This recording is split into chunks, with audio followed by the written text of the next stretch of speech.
Neste vídeo ides poder un pouco o percorrido que podese realizar polo Camiño de San Rosendo, que parte desde Braga e chega a Santiago por Celanova, enlaza en Ourense coa Vía da Prata e percorre, entra por Portela do Home, en Lobios, percorrendo termas romanas como as de Lobios, as de Bande, percorrendo a igrexa visigótica de Santa Comba de Bande, que é unha xoia, percorrendo Berea, percorrendo Celanova e o seu mosteiro, a capela de San Miguel, e despois xa enlazando con a Merca e San Cibrao, ata chegar en Ourense, como xa dixemos, enlazando coa Vía da Prata, que xa nos leva ata Ourense.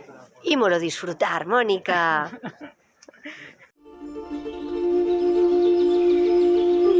No corazón da antiga Galaecia, un camiño agocha 2000 anos de historia. Legado que diferentes culturas deixaron no eixo Braga-Ourense-Santiago, o camiño de San Rosende da Raíña Santa.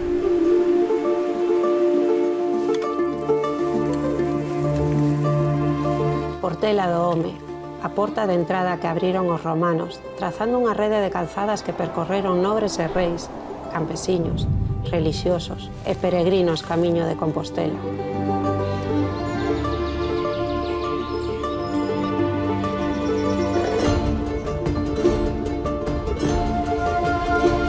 Ao adentrarse na reserva da biosfera Xerés-Xurés, revélase un territorio por descubrir.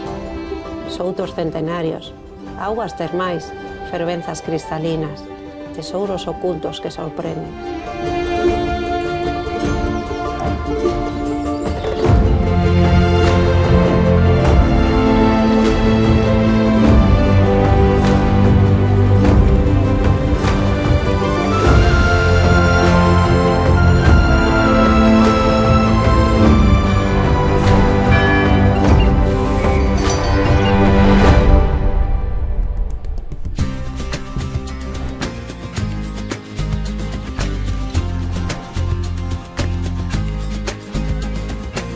Ata a igrexa máis antiga de Galicia chegaron os restos de San Torcuato, discípulo do apóstolo Santiago.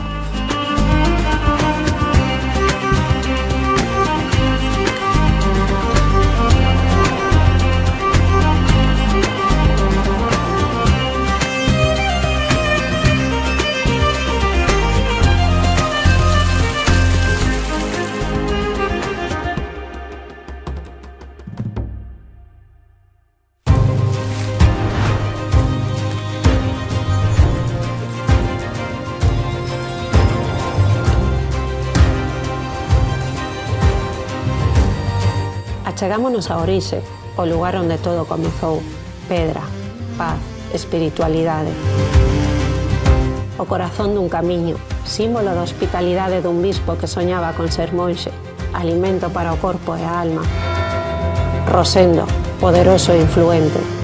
Berce de grandes poetas, artesáns e músicos nun lugar onde o mundo ten nome propio.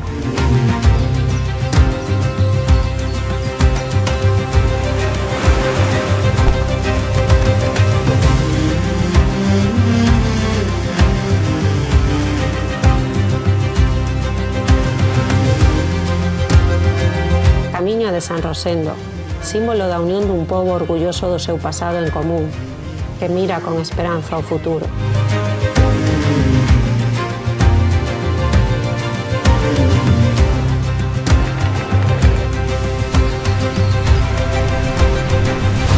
A viaxe que nos une para sempre con Santiago e Portugal. Camiñas con nós?